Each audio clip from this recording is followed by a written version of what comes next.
আয়াত ১৫৫ ইন্নাল্লাযীনা তাওয়াল্লাউ মিনকুম ইয়াওমাল তাকাল জামআন ইন্নামাস্তাযাল্লাহুমুশ শাইতানু বিবা'দি মা কাসাবু ওয়ালাকাদ আফাল্লাহু আনহুম ইন্নাল্লাহা গফুরুন হালিম। অনুবাদ: যেদিন দুদল পরস্পরের সম্মুখীন হয়েছিল, সেদিন তোমাদের মধ্য থেকে যারা পৃষ্ঠ প্রদর্শন করেছিল, তাদের কোনো কৃতকর্মের ফলে শয়তানি তাদের পদস্খলন ঘটিয়েছিল। অবশ্য আল্লাহ তাদেরকে ক্ষমা করেছেন। নিশ্চয় আল্লাহ ক্ষমাপরায়ণ ও পরম সহনশীল। তাফসির: ১ নং ফুটনোটের বিবরণ।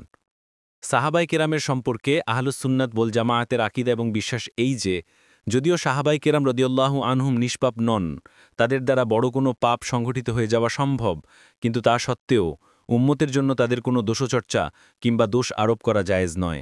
আল্লাহ ও তার রাসূল সাল্লাল্লাহু আলাইহি ওয়াসাল্লাম যখন তাদের এত বড় পদস্খলন ও অপরাধ মার্জনা করে তাদের প্রতি দয়া ও করুণাপূর্ণ ব্যবহার করেছেন এবং তাদের রাদিয়াল্লাহু আনহুম ওয়া রাদু আন, অর্থাৎ তাদের উপর আল্লাহ সন্তুষ্ট হয়েছেন এবং তারাও আল্লাহর উপর সন্তুষ্ট। সূরা তাওবা ১০০, সূরা আল মুজাদালা ২২ এই মহাসম্মানজনক মর্যাদায় ভূষিত করেছেন, তখন তাদেরকে কোনো প্রকার অশালীন উক্তিতে স্মরণ করার কোনো অধিকার অপর কারো পক্ষে কেমন করে থাকতে পারে।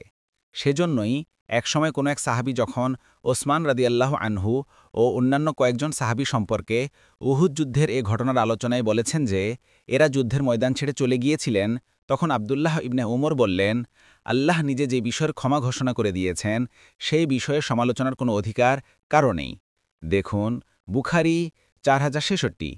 শাইখুল ইসলাম ইবনে তাইমিয়া রহিমাহুল্লাহ বলেন, আহলে সুন্নাত ওয়াল জামায়াতের আকীদা হল সাহাবায়ে কেরামের মধ্যে যেসব মতবিরোধ এবং যুদ্ধবিগ্রহ ঘটেছে, সেই সম্পর্কে কারোর প্রতি কোনো আপত্তি উত্থাপন কিংবা প্রশ্ন করা থেকে বিরত থাকা।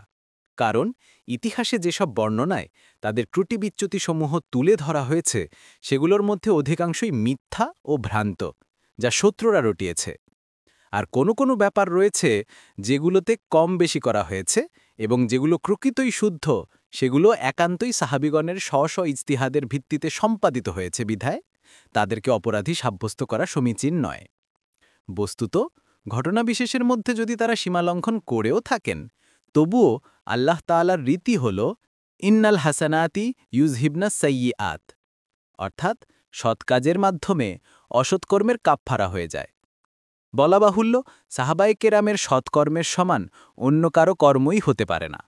কাজেই তারা আল্লাহ তাআলার ক্ষমার যতটুকু যোগ্য, তেমন অন্য কেউ নয়। সেজন্যই তাদের আমল সম্পর্কে প্রশ্ন করার অধিকার অন্য কারো নেই। তাদের ব্যাপারে কটূক্তি বা অশ্লীল মন্তব্য করার অধিকারও অন্য কারো নেই। আল আকিদাতুল ওয়াসিতিয়া